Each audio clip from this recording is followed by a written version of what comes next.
Hi, I'm Tulip. And I'm Megan, and we're your direct line to the universe.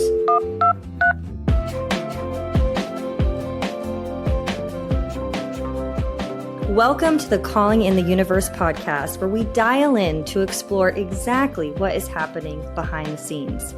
If you are mystically curious, join us in speaking on spiritual topics, philosophical life conversations, and some genuine spirit-led laughs and aha moments as we tap in and tune in together. Now let's dial up the universe and let's get into today's topic.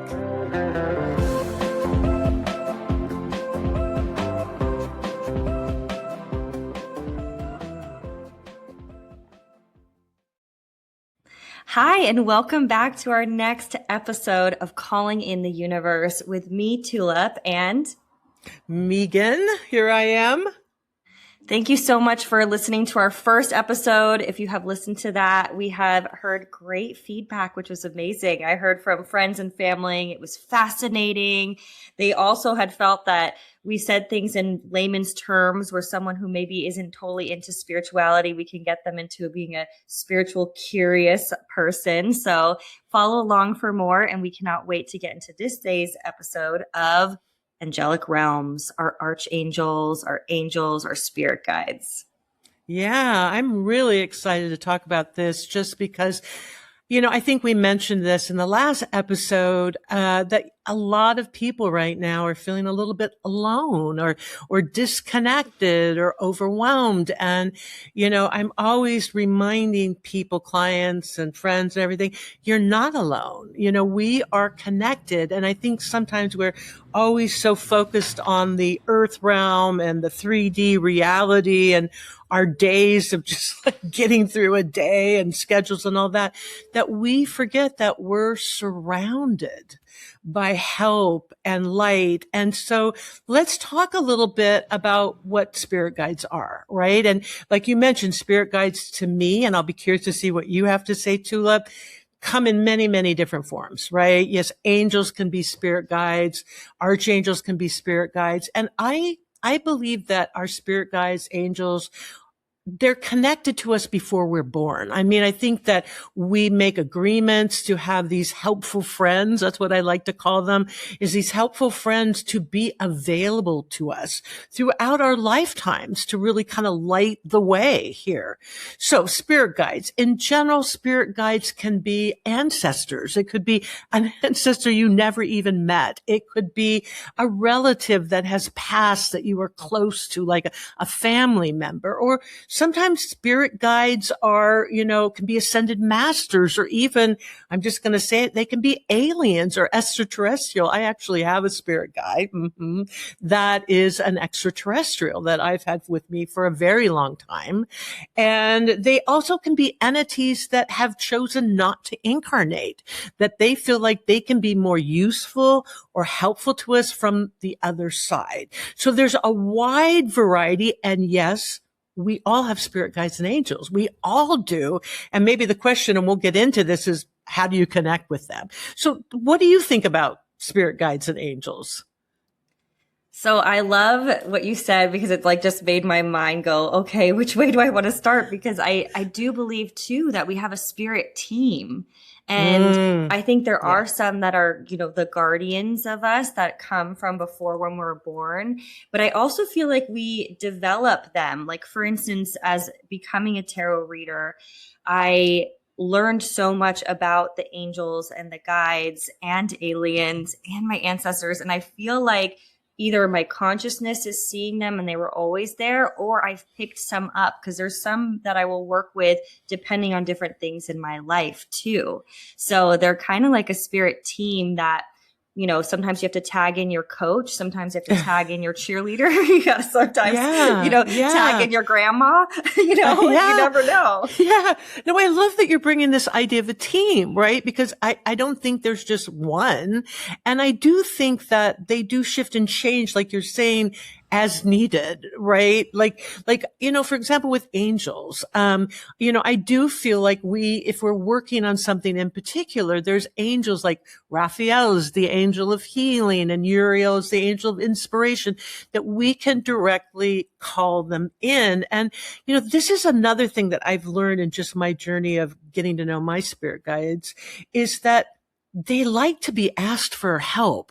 Don't you think? You know what I Yes. mean? Because of free will or whatever. You know what I mean? They like to be directed. They like to be called in, right? That is such a good point, and that's something that I talk to with a lot of my clients is that the angelic realm or our spirit guides, whatever we want to call it, and if you as a listener have like your own take on it, like there's no right or wrong way. I think it's just the way we connect with it. Yeah. So whatever Yeah. name you want to Yeah. use, some people call it angelology, which I also kind of liked because it's like Ooh, sounds like biology, angelology. but with Right. angels. But so when we connect with the angelic field, I feel like, again, like you said, there's free will here on earth. That's what makes us very different from other conscious beings is that we have this decision, which I do feel like is kind of going back to the first episode. That's our actual power is that we have cognitive decision making and choosing abilities. And because of that, the angels or the spirit realm, this is what I've been taught and what I feel like is true for me. They do not want to interfere unless they're called upon, unless they're asked for it, because we are here on our own, kind of earth side human experience journey, because we are all souls. We are already all part of that angelic realm. And so we're here navigating. And so it's up to us to ask for help. And then that's when they help. There are some divine occurrences where there's almost like divine interference, I will say, if absolutely. you hear about, like these like people who might be drowning and then they feel like actually someone pushing them to land. That was like one that really, gave me a lot of spirit bumps. Yeah. So they can help out in different ways, but I do feel like to tap into our power and to their power, it's just a choice of an ask, of a prayer. Yeah, exactly. And you're bringing up something really interesting. I want to just like clarify it is that when we're talking about like to me, and I'll be curious what you have to say is to me, there is a difference between the angelic realm and the spirit guide realm.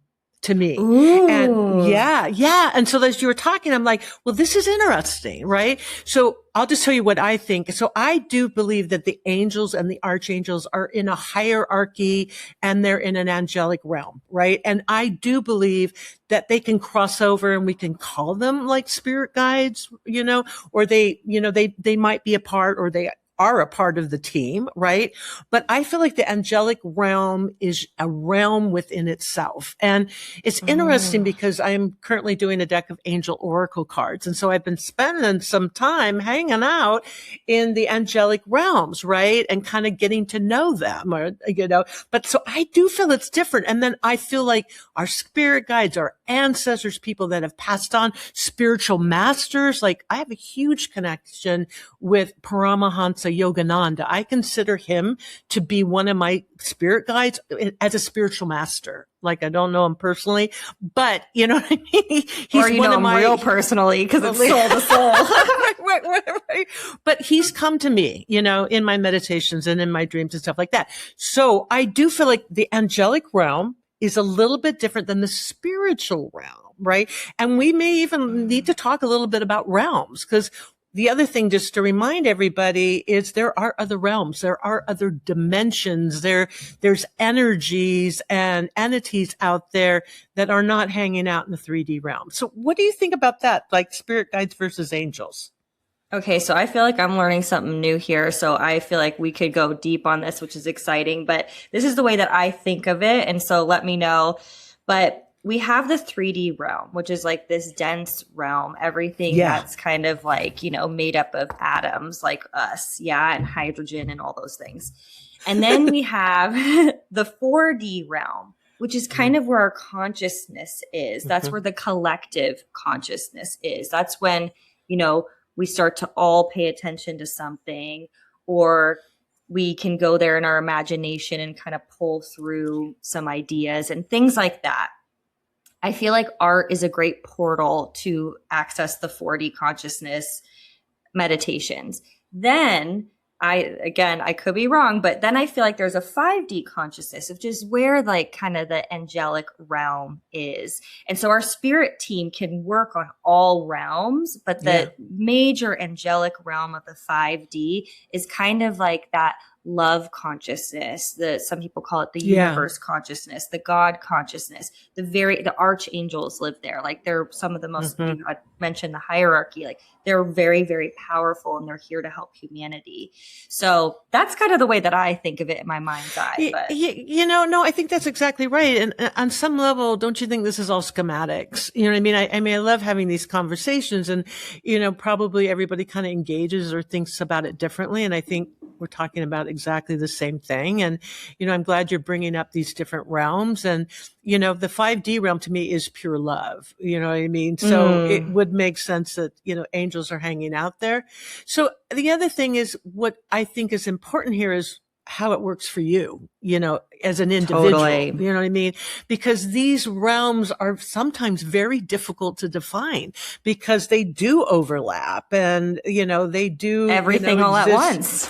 everything all at once. So, Tulip, let me ask you, so you have like regular relationships with your spirit guides. How do you connect in? Do you have a way that you connect into this realm?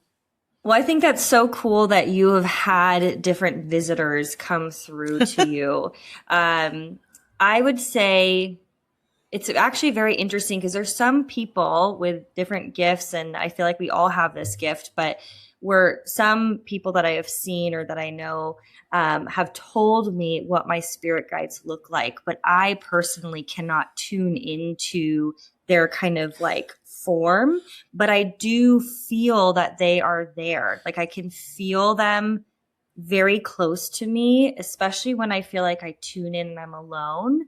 I can just feel, it's almost like the goosebumps. My body can like sense things.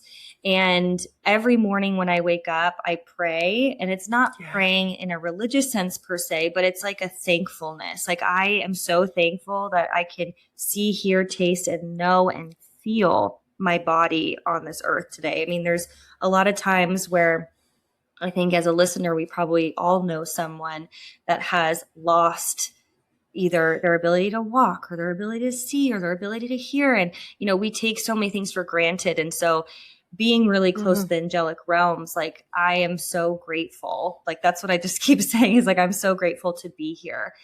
As I am here, please lead me. Please help me see, feel, and know what is the next step for me. Let there be signs. I am open to messages. And so I kind of feel like this warm hug come over me. And I do that before I wake up and when I go to bed. And then when I have something that's really hard for me, I really call in Archangel Michael because he's the protector.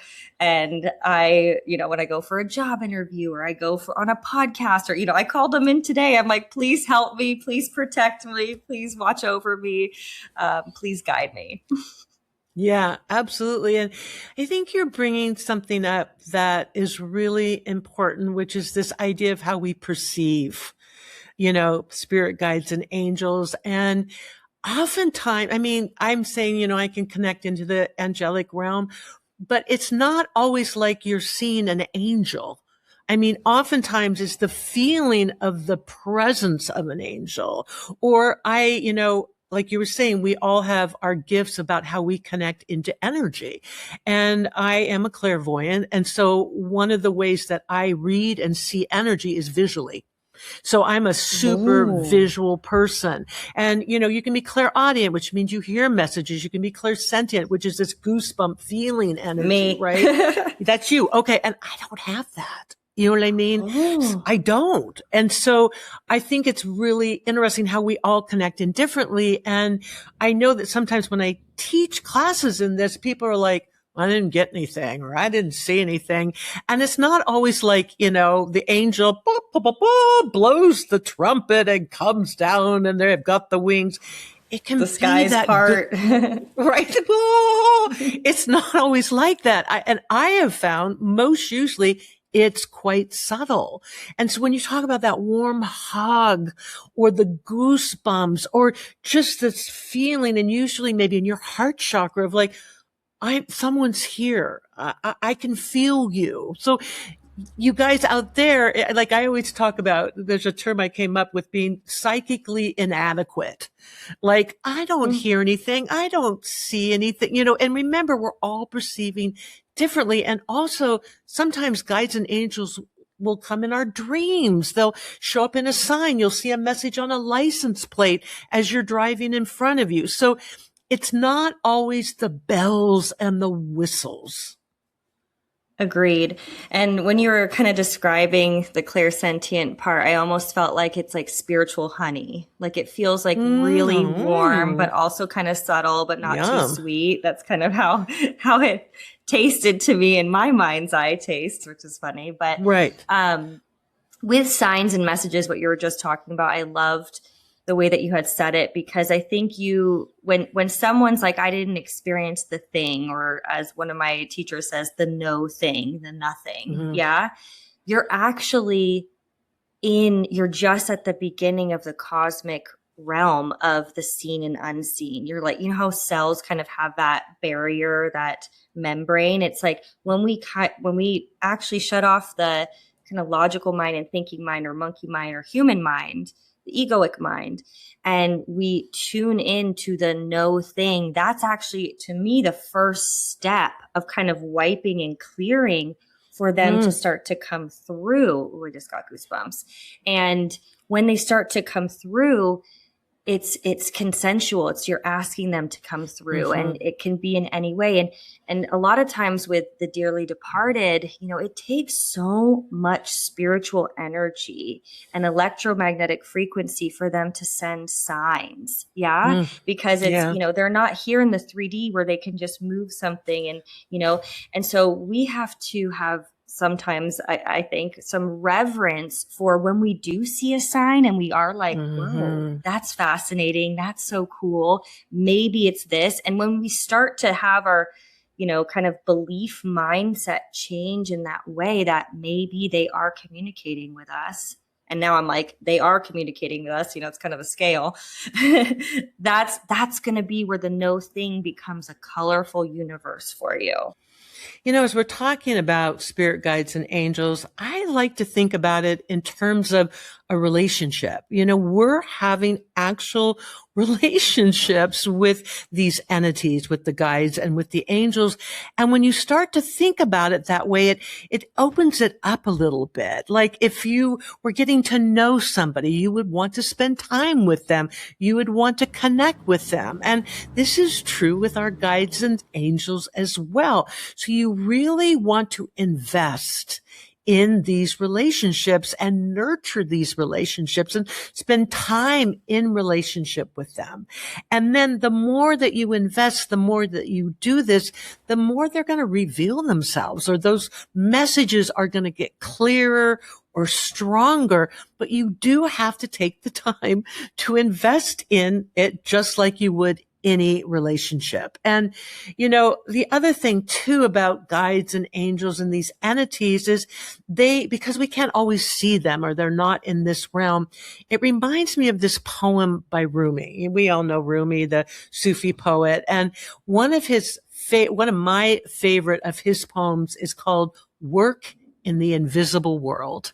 And he talks about, we work for our livelihood, and we go to not the office back in the day, but we would go on the ship and we would make money. And he said, working in the invisible world is as important as it is to work in the visible world. And I love that context. And so when we're developing these relationships and these connections, we're working in the invisible world. And it makes such a difference. And again, it goes to like investing in it, spending time with it, making those connections. And I can almost like guarantee you, and I'm sure you can too, Tulip, from our experiences, it will strengthen the relationship. It will clarify the relationship. I love that, because it reminds me of this Rumi quote. I might get it wrong, but it's like, what you are seeking is already also seeking you. And I love that, because it's like, what the electromagnetic frequency of things that are meant for us, things that are not meant to pass us by. I mean, so many times in our logical pea brains and our ego brains, it's like, oh, I missed my opportunity. I missed my chance. I'm behind. I'm disconnected. I'll never be able to connect again. Like we go into these very like black and white types of thinking, but I truly believe what our soul is seeking is then in the realms of the 4D to 5-dimensional, 4-dimensional, 3-dimensional is also seeking us. It's a pairing, it's a relationship, like you said.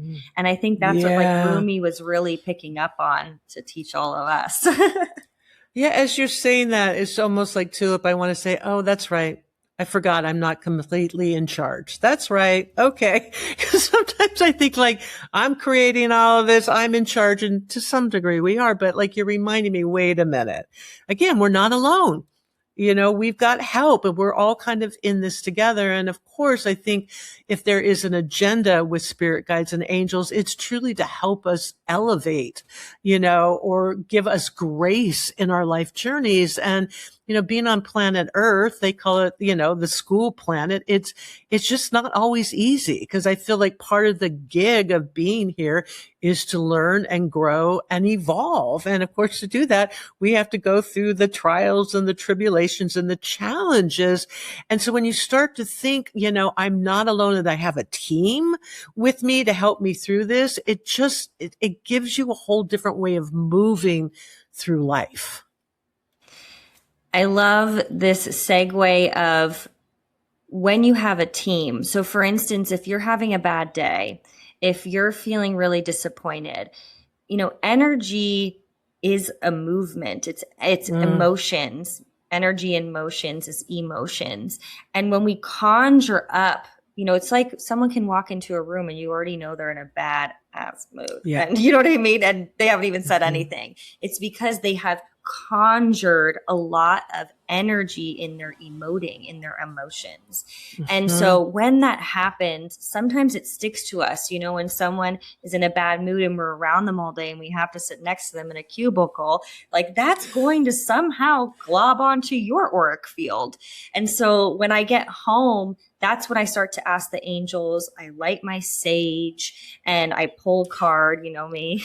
You probably do. I do too. Oh my gosh, if you could look around my home, there are like little altars with cards everywhere, but cards are a great way of focusing energy. In a new perspective, you're like, tell me what I'm not seeing. Tell me how I can alchemize this energy, because energy can never be destroyed. It can be distorted. And so you're like, how can I work with this energy in a way that's going to be helpful for me and harming no one on the way? Yeah. Yeah. I also, as you're talking, what's coming to my mind too is the idea of surrender. And it kind of goes back into like what I was saying is like, oh, wait a minute. I thought I was in charge here. You know what I mean? And there's moments for everyone, and probably nowadays more on a regular basis, where we can't figure it out and we can't overcome the obstacle or we can't change it. And that's the moment where you take the step back, you surrender, and you call in the help. My friends joke with me about this, but I have something that I call Angel 911. And I know that sounds silly, and I only use it when I really, there's the phone again, Tulip. Girl, those t-shirts are coming, aren't they, with the phone on them? I mean, the merch is coming with the red phone. We got to call on our angels. You know what I'm saying? Call on our angel. Well, calling an angel, right? Is that there is something incredibly powerful in stepping back and surrendering. Surrendering is an active thing. It's not passive. And turning it over to something greater than yourself and saying, I cannot solve this. This is not within my realm to solve. And so I ask that the guides or the angels or whoever comes through and takes care of this for me. And I turn it over to you and I ask for your grace. And that in itself, right, Tulip? I mean, that in itself, I'm done. You've done it all by doing that. Then whatever happens or whatever doesn't happen, that's just a cherry on the cake. It's just, it's so powerful. And it is so powerful. And I learned it like the not so great way in some ways, because I once saw like a medium, and she tapped in and tuned into my auric field in my space where I was in San Francisco, actually in my living room or in my dining room over there. And she said, honey, you got a crowded ass room in there. And I was like, what do you mean? She's like, who are you calling on? Because every time I pulled a tarot in the beginning, I would be like, I'm calling on anyone that can help me, help me, help me. So I was just like literally calling everyone into my space. And people were like, oh, this girl, I'll help her. I'll help her. And they weren't the most evolved and healed ancient ancestors, divine ascended masters, archangels. You know what I'm saying? So you can call Tulip, in anything. We have to talk about this. Right? Okay. I'm so glad you're bringing this up. And to me, this is a boundary issue. This is an energetic. I mean, we talk about emotional boundaries and relationship boundaries. There is something called energetic boundaries, right? And I remember I was working with someone at some point. She was a spiritual teacher, and she was talking about spirit guides. And she said, listen, even though an entity is not in physical form, does not necessarily make them wise. You know what I mean? I think sometimes we forget that, I don't want to, well, let's just talk about it. There's dark energy out there. Why am I hesitating to say it, right? There's dark energy out there. There's dark entities out there. And it's not a problem if you're aligned and you're clear and you're aware. But if you're all over the map, and the thing about what you're talking about with drawing cards or oracle cards, when you're opening up these higher realms, which you're doing by doing that, it's important to have boundaries, to set intentions, to bring in protection, because you are opening yourself up. So can you say a little bit more about, like, because I do feel like there's dark entities out there. And I know when I was younger and emotionally out of balance, I also had a lot of addiction issues. I was not living my healthiest life. I found like I attracted in unconsciously dark energy. And it took me a long time to figure that out. I don't, knock on wood, have that problem anymore. Not because I'm special, because I take time to align. And you are special, but yes, I get what you're saying. Thank you. So with dark energy, I can feel like when we even said that word in the dark, like I could feel like like a little bit of a frequency change. And so what dark energy is, it's not necessarily the boogeyman or the grim reaper or a murder or death. You know what I mean? It's like, I think some people immediately, at least that's the way I used to think, like, kind of in their cognitive mind have had that neural pathway connection of that's the connotation that means dark energy.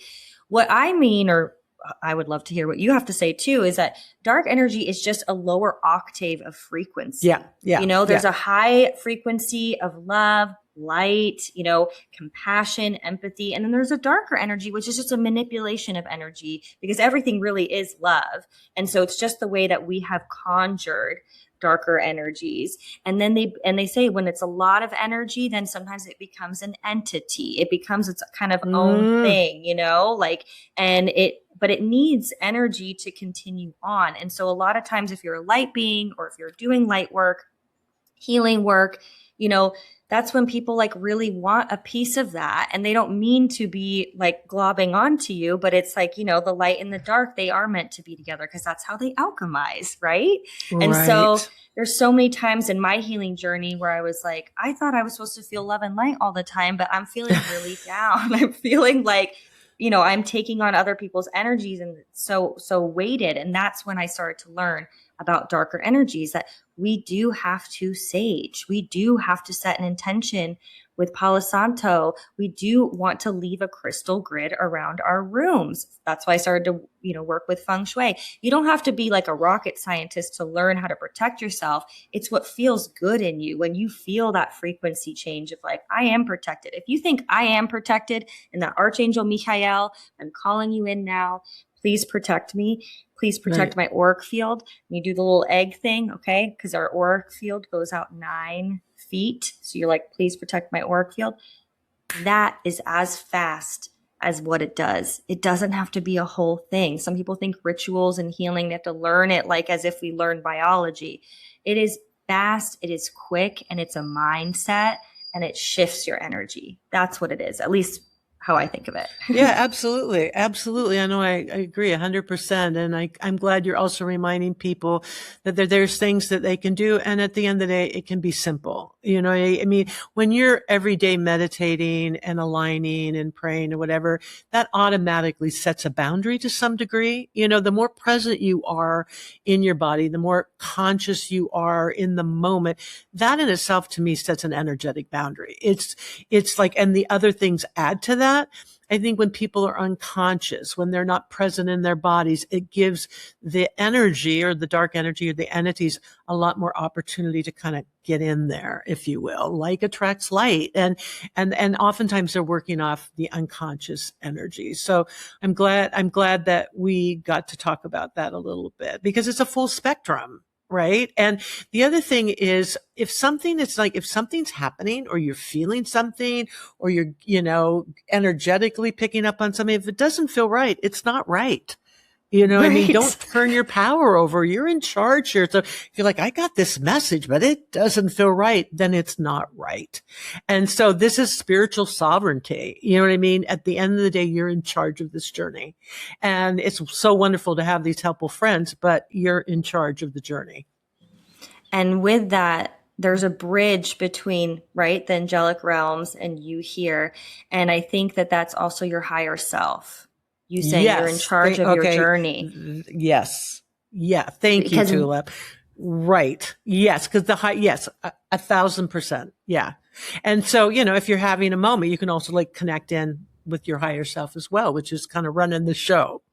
Right. Because so one of Tulip, my mission is like to live your best and highest self, because I do feel like we have a version of us that's here working with the realms, working with your human side that like really does know what's best for you. And so when I'm starting to feel like disconnected and asking on my angels and my guides, instead of, what would Jesus do? Which is like one of the things which, I do believe that Jesus is a beautiful consciousness in this world.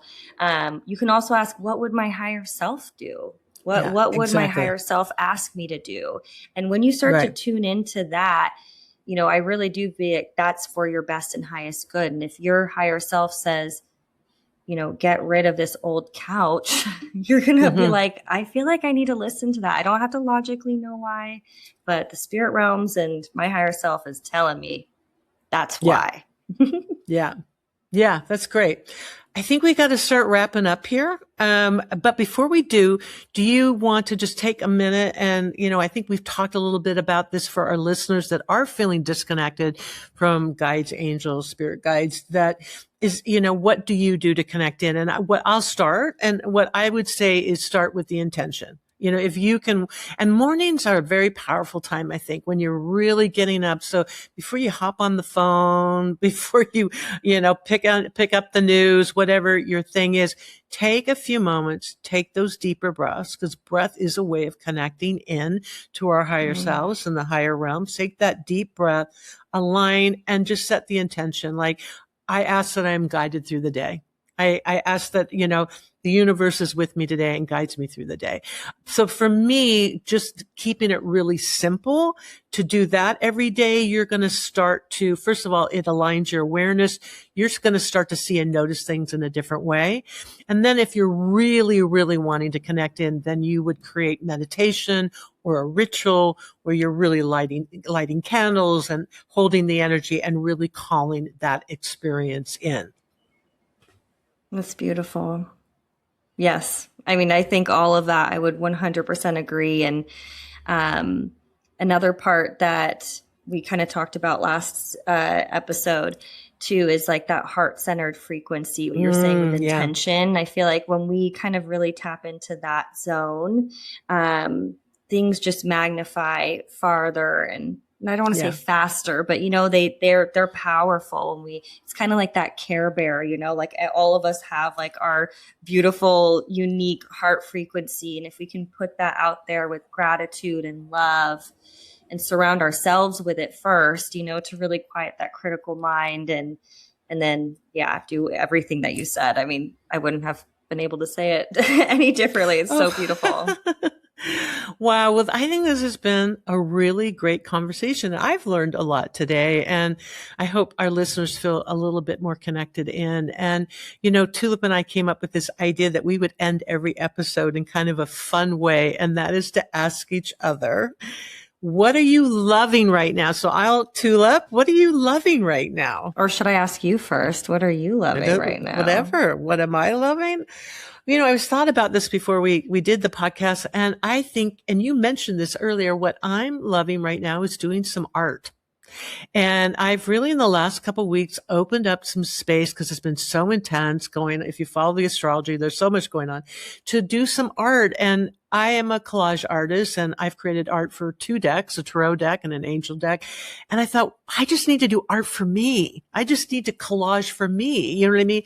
And it was so amazing and joyful and uplifting. And so, you know, if you're feeling out of sorts, make some art, create some art, and do it just for you. That's what I'm loving right now. I love that. I'm inspired. I'm moving right now, but after that, I'm going to really get into my art chops. What I'm loving right now is, speaking of energy, speaking of angels, speaking of ascended masters, is I had just gotten back from a trip from Finland, and there's this amazing, I don't want to say it's in the middle of nowhere, but it's like, you know, in the middle of Finland with this huge barn, and it's called Terapoti, and Megan and my decks are being sold there. But I got these 2 angel decks there, and they have been really magical for me because sometimes wonderful. How we talk about like one spiritual practice can work for one time in your life, and then you might have to like evolve. And, you know, and I used to pull a tarot card every single day, and I still do most of the time, but I've been really into these energetic decks and angel decks and ascended master decks, and like really into learning different deities that I can call upon and all of their different unique magic. So that's been really helpful for me. Oh, I love that. That's great. That's great. Okay. Well, that wraps up another episode. Thank you. And our next episode, we are going to be talking about chakras and color, which is, I think, going to be really interesting. So thank you so much, Tulip. And I'm at meganskinner.com, and Tulip's at tulipmagic.com. Yes. So we would love to get this podcast off the ground. So if you loved this episode, like, follow, subscribe, share it to a friend, rate, review, whatever it is. And if you have anything that you wanted to raise your hand with, or tell us something that you thought about as you were listening, because it can really bring up a lot, there's a messaging part of our calling in the universe.studio. So you can always drop us a line, drop us a message, kind of like a voicemail, you know what I'm saying, with the Calling in the Universe phone. Or you can either DM us. I'm at tulip.magic on Instagram, and Megan's Megan A. Skinner on Instagram. So many different ways to reach us, dial us, call us up. We love you. Thank you for being here.